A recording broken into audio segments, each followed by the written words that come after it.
to fight. Why are they fighting? Have you watched scenes of people picking belt boxes and Simon, running away with them? I have a question. Why are they fighting?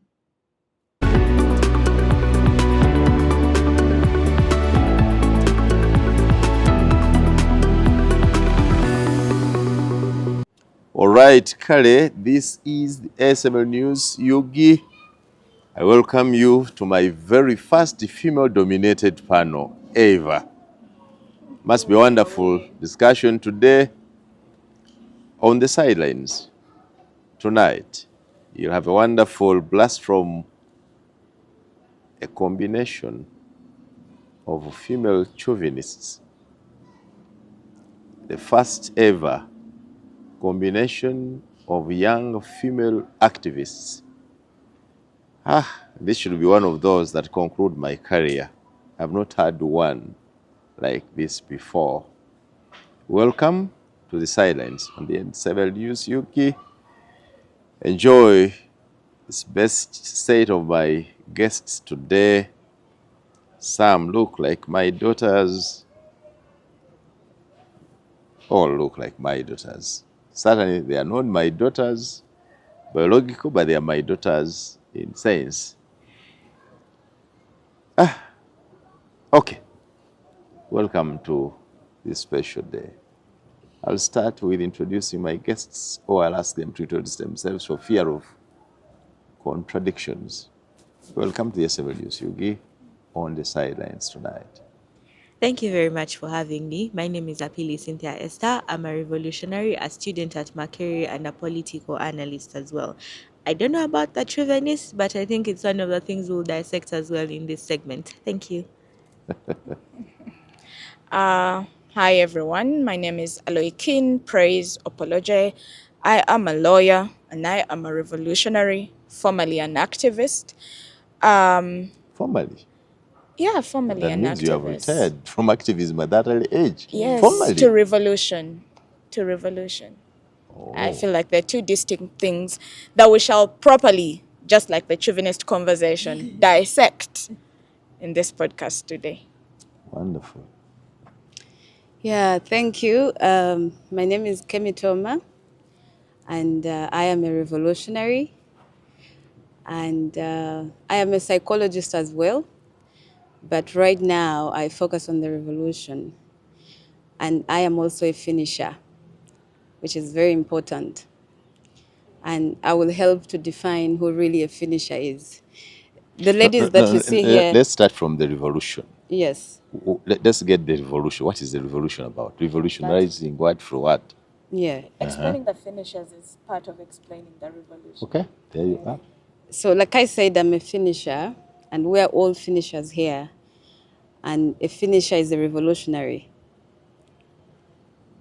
So when I am explaining who a finisher is, I'm explaining who a revolutionary is, and I'm explaining what a revolution is. What is our fight as finishers? We call ourselves a revolutionary movement. Kemi, you should take me slow. You said finisher. Finishing what? Finisher.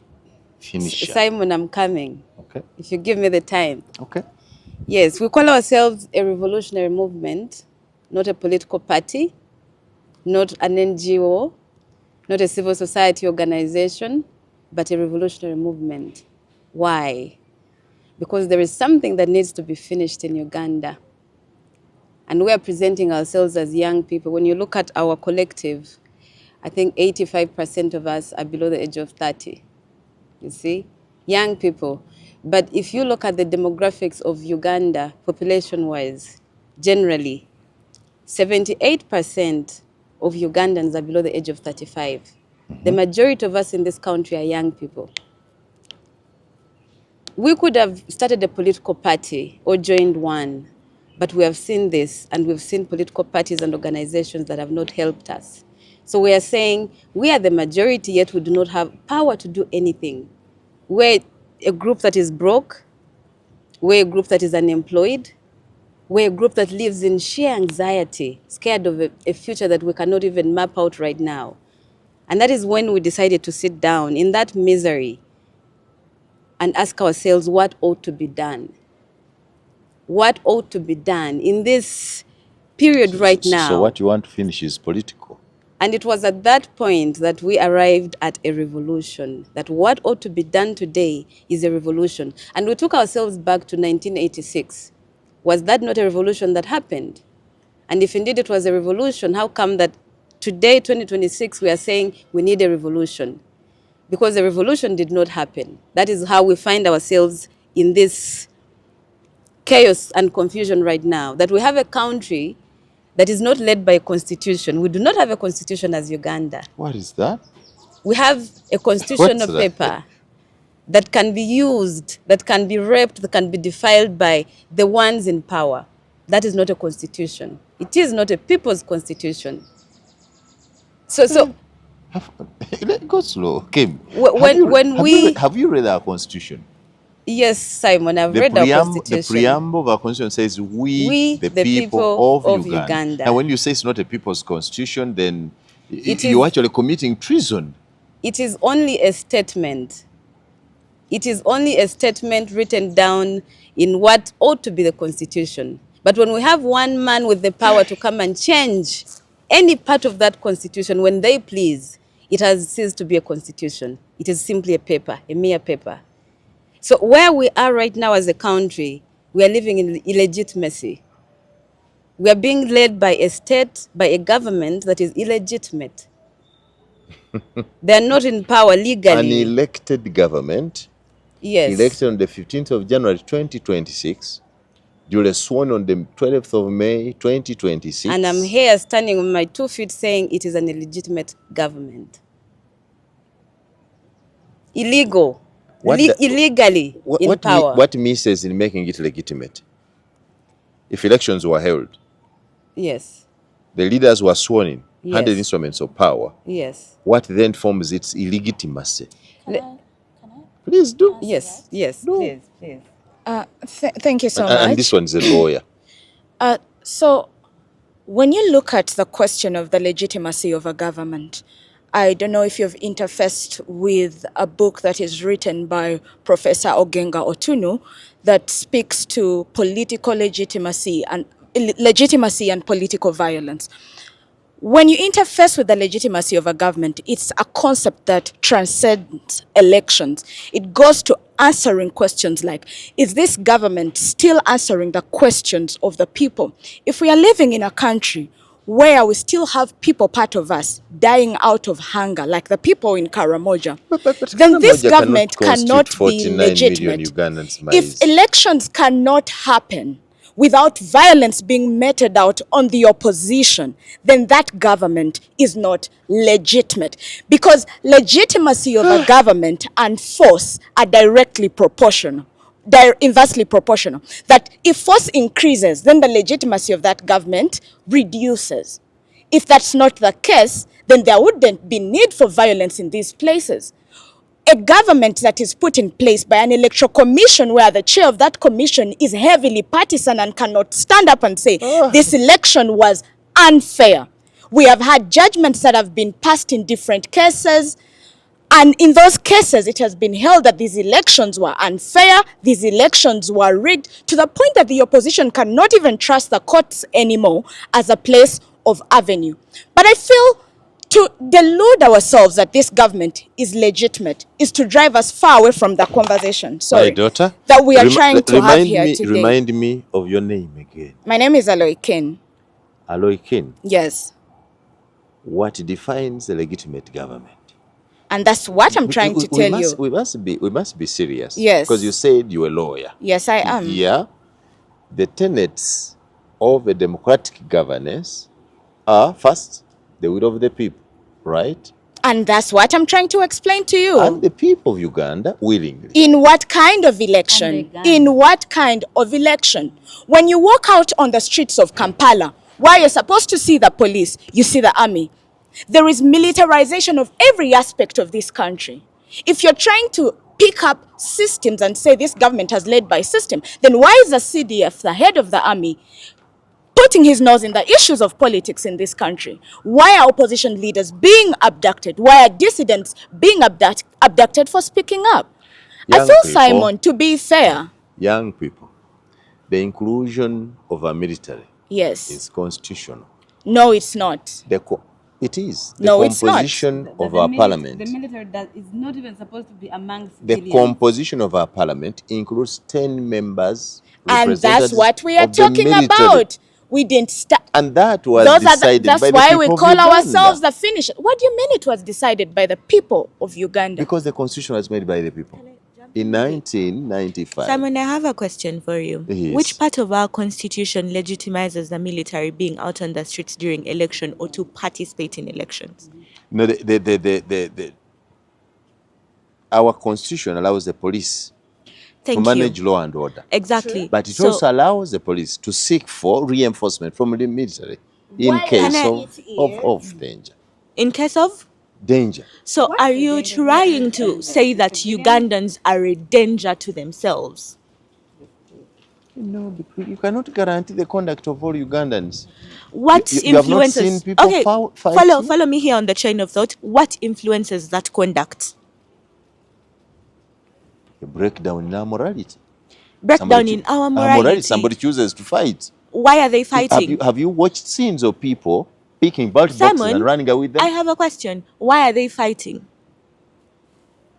Why am I being incentivized to carry a ballot box and run with it? Why do you bring me to these challenges of young ladies? No, because you're picking and choosing when the constitution works. You're picking and choosing when to defend something. You're picking and choosing when emotions become valid or invalid. The constitution does not allow for the army to participate in elections, let alone police people during elections. But if someone is having the audacity to carry a ballot box and run away with it, is there an interrogation for that action being taken?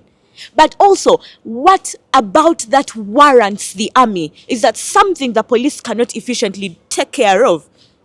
Okay. Do you also realize that the military is constituted by human beings, Okay, and? Ugandans at that, with equal share and stake in the well-being of our country, that you do expect them to just look on when things are going astray and they don't come up? What Simon, then did they swear to protect? Simon, as a very patriarchal man, is there a need for hierarchy and organization in society? Do you value systems? It is. So if you value systems, why is the army taking precedence in a matter that the police can deal with? Are you Because the trying? police has Let me ask failed a to do question. it. Are you trying Because to the say? police has failed to do it. Is the Okay. police complaining? Oh, they have failed to do it, but they can ably bundle up politicians in their cars and take them to prison. Are you an opposition group? You running an opposition group does not necessarily mean that it takes away from what has been done. It's like saying, I'm a man and that's what it should be. No, it doesn't work. You're reducing a general concept to your personal experience. But also, I feel, Simon... Which political parties do you belong to? Like we said, which political party do you like belong we said, we don't belong to a political party. It So is a where- so where is this revolutionary movement movement now? to transition. Here we are. No, okay. So, as I answer your question on the movement and conclude on this conversation that I don't want us to spend a lot of time on because I don't think it's important. Why I don't think it's important is because if you address yourself to the cases of Kizza Besigye versus Museveni in 2001, address yourself to the cases of Amama Mbabazi versus Museveni in 2016. Right now we have Robert Kasibante versus Museveni. These are already judgments the court has held and declared that elections were not free. The last they one were failed not the test fair. of time. The last Kasibante one It failed. was not. It was failed. not. It I'm failed. telling you as the lawyer and someone who has read the cases in full. The test was whether those illegalities led to warranting an annulment of the election. And it's also not conclusive. There's And debate Kanye on Hamba says the that. fact that they But were do you know who? not substantial enough. And that's to the affect the final result. substantiality Would you have test. elections? You The have any substantiality cases? test is something that we can debate. But what we are trying to tell you is that these elections have not been free and fair. Lives have been lost. Ballot boxes have been stuffed, not by the opposition, but by the people that have been in power. You asked about the movement. The finishers movement is a collective of every young person who has seen these things and Okay. is not just interested in the semantics of trying. Aloy King. Simon, and the politicking of the issues of the Ugandan. Let us now address ourselves to facts.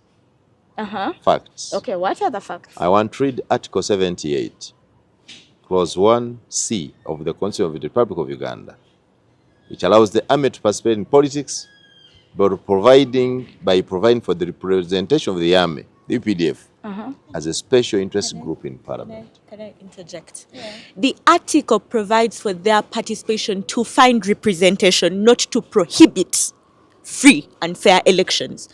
Don't pick and choose what you want to say. What do you say they prohibit? Do you know an area where the army failed people to vote? Simon, reread your statement. Reread your statement and then compare that to what is happening. Don't pick and choose what you want to work for you. On the sidelines, the SML News, Yuki. This article is clear. If you allow the army to be represented, you are allowing them to give their view in the overall decision of our policies, of our laws. Does that same article warrant the army beating politicians? Does that same article warrant the army beating civilians? Beating? Does that same army warrant? Beating? Does that same yes, beating and killing? Beating and killing. Now Let's not mince our words. And it's Ugandans like you that want to run away from. Role. Does the army beat as an institutional command? Again, that is the question we are asking you. There are few elements in the army who may misbehave like they are. Okay, hold on.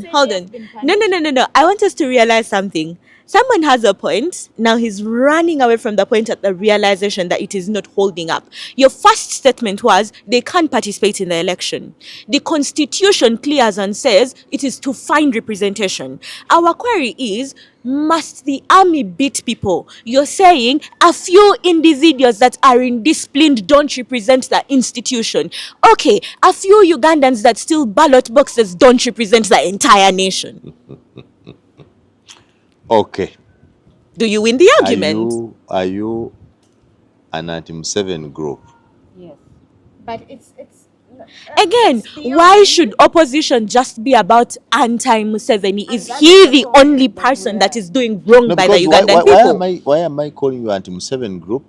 You speak the language of Uganda's opposition. We didn't mention even Museveni's name. The very language that has prevented them from understanding any good things that this government does. So, and I have a question. The very thing that has blinded us to the truth and realities about our nation. Simon. You are young people. I am 48.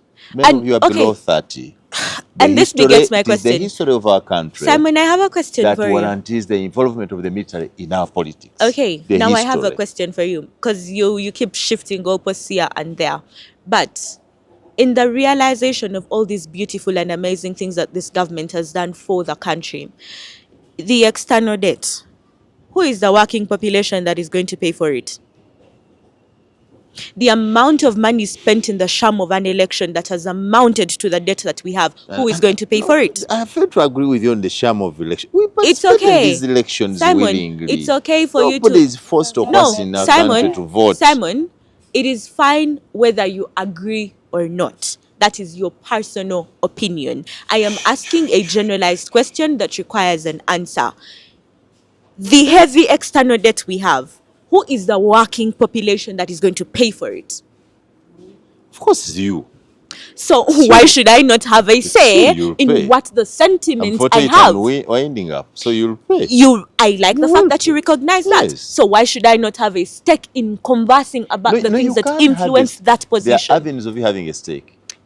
And first was that you chose your leader. As youth, you chose youth representatives in parliament. Why don't you voice your issue through them? Are they not speaking? And what is the problem with us voicing the issue? No, they are not. Are they? Are they not speaking for you? Are they? Are they? Because name one incident where you have seen them. Yeah, this parliament is just 1 month old. Simon. 1 month old, but we had the previous parliament that managed to vote on a sovereignty bill against the will of Ugandans. Aloikin, you're simply failing to understand me. You have issues, but maybe the packaging of these issues and your orientation. No, You are standing Simon. from a point of anger, frustration, and disappointment. Okay, Simon, let me stop you right there. Let me stop you right there. Because ever since this discussion began, you are the most misinformed person here. Oh, sure. Have you addressed yourself to the realities of this country written down, captured in an article, in a paper written by Kalundi Serumaga that speaks about how corruption is a bribe? Because when you address yourself to some of these realities, you realize that Parliament, that is supposed to be a representation of the needs of the people, has failed to participate in that role for so many reasons, Simon. First, because the opposition and dissenting voices in the House of Parliament are the minority. For a government that has captured power, for a government that is militarized, for a government that is high-ended, and this same government has the majority of people in parliament, definitely the voices of grievance are not going to win the day when it comes to looking at parliament as the avenue of conversation. That's one. But it would be just okay if the issue was on the numbers, but it has transcended even the numbers and gone to the issue of bribing of even the little existing opposition. Agora Center for Research, an organization that deals with accountability, ran an exhibition called the Parliament Exhibition, where Yes. billions and trillions of Ugandan shillings were reported to be stolen, not just for personal gain, but also being used to bribe the opposition Stolen leaders. by government or by your brothers, your uncles, your fathers, who have been charged with a duty And that's what to we are, serve their Simon, that's country. what we are telling you, that the institution, the people in these institutions are not doing their job. Whether they are my auntie, my brother, or my sister. As we speak, the former Speaker of Parliament is being investigated for corruption. Part of the people like Chris Obore, who were part of that parliament, are being investigated for corruption. So this is not an issue that we are fronting because of anger. It's an issue that has been investigated. It's an issue that has been documented, that parliament is no longer a representation of the masses of Uganda.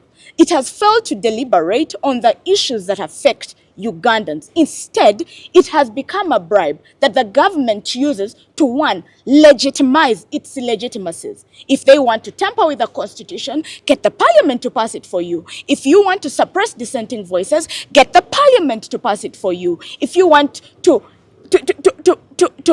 lengthen your position in power, get the government, get the parliament to do it for you. My daughter, But lastly, Simon, is not a rhetoric. It's the reality that has been proven by numbers, that has been proven by court judgments, that has been proven by research that we can't negate by just how you feel, Simon. But also the existence of the parliament does not take away the agency of Ugandans to stand up and speak for themselves. If you address yourself to the constitution that you're quoting, that is in your book, it will show you that Ugandans remain with their agency to hold their governments accountable.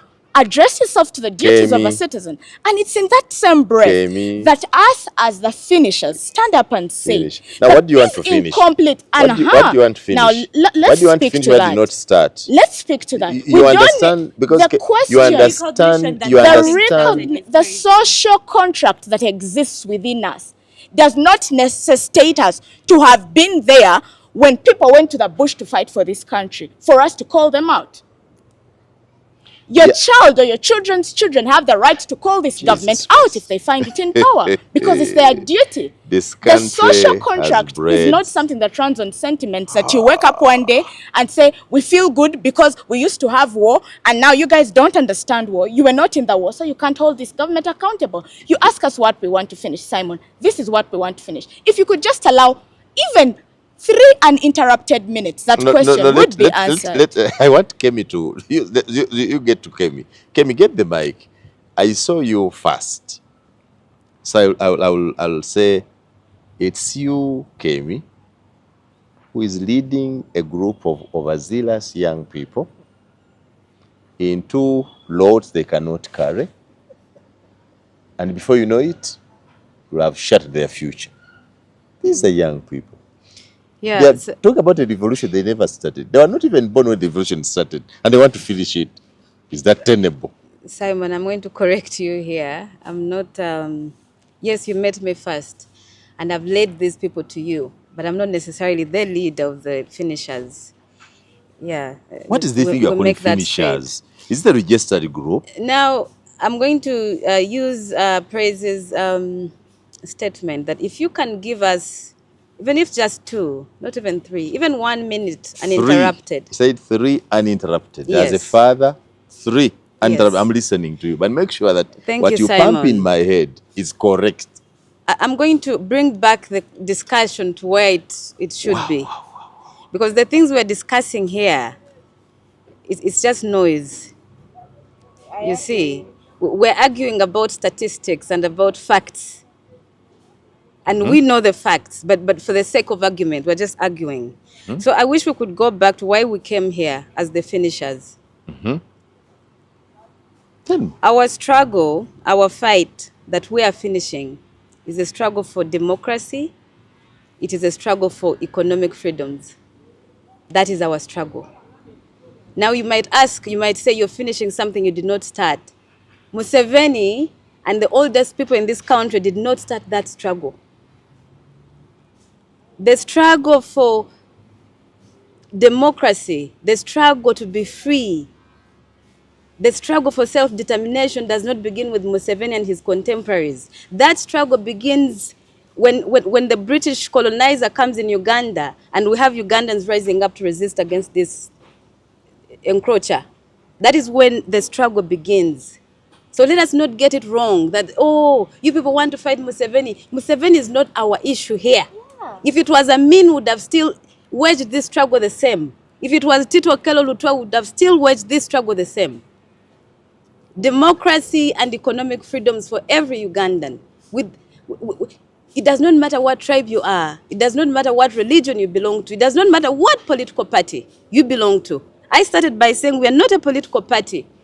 We're a revolutionary movement, and we welcome everybody. If you're willing to wage the struggle for freedom, if you're willing to wage the struggle for democracy in this country. You used the word wage. Yes, it is wage because it is a struggle. That sounds aggressive. Wage. Article 3 of the Constitution, if you will allow me. Now, Praise, before you come in,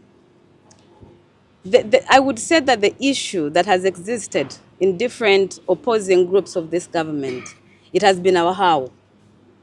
It is no longer the what. Like I said, we're arguing about statistics that are just there, clear. It is no longer the what of what this state has become. We're in under authoritarian rule. We know that.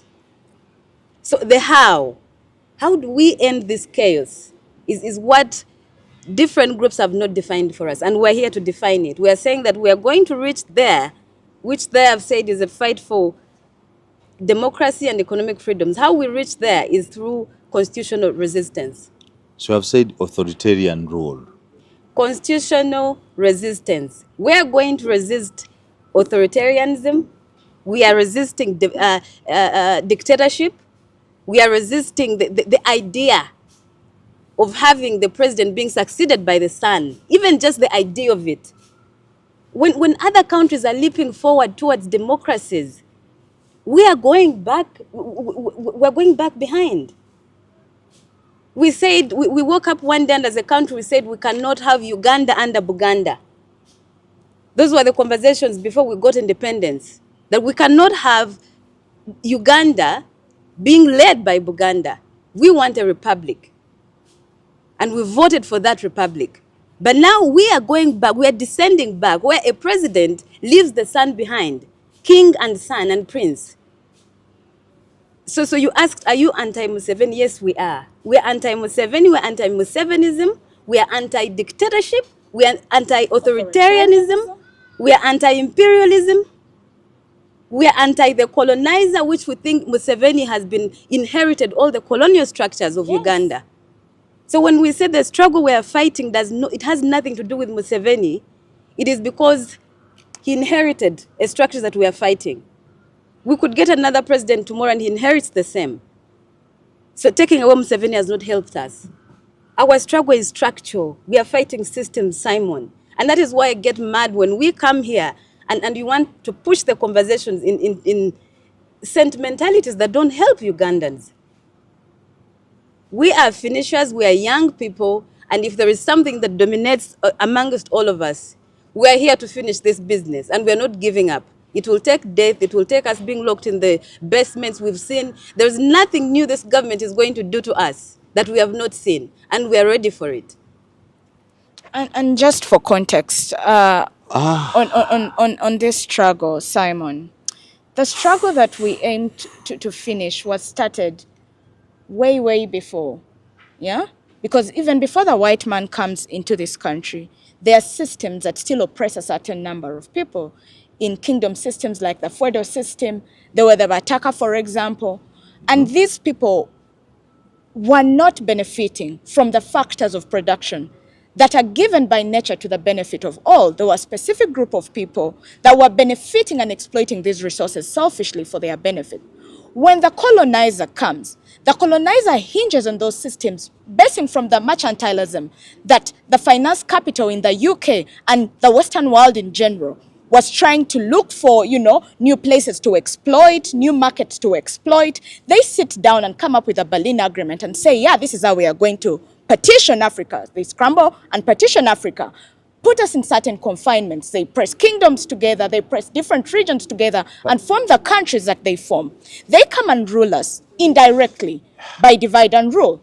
They come and sign agreements by coercion. They start to extract resources from here. They start to extract taxes from our people. And they're still using these systems. When we signed for our independence in Lancaster with the people that were carried there,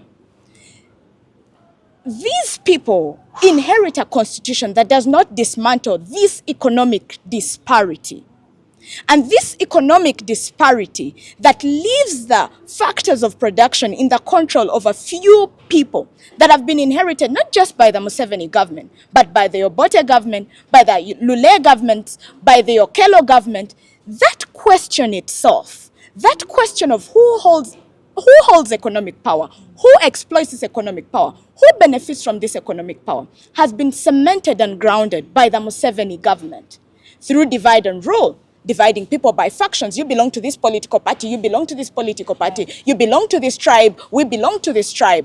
And those differences have failed Ugandans to sit down and realize that this struggle of economics is going to affect you whether you belong to Ankole, whether you belong to the north, whether you belong to the central part of this country. And this economic struggle that has to be concluded is to push us to a point where the life of a Ugandan is dignified. Dignified economically, that when a young man wakes up to work, the odds are in their favor. They know that their hard work will be rewarded and meritocracy will take the day. That at the end of the day, he will not have, or she or he will not have to pay a bribe to get that job. That this country can put systems in place that give a competing advantage to every Ugandan. That systems reflect that this government is pushing for a better country. Yeah? Okay. We cannot have budgets where politics takes the largest part of the budget and not the public goods or services that should determine the livelihood of a Ugandan. Did you mean 3 uninterrupted minutes? Are they done? Thank you for those minutes. Okay. Okay, we calm down.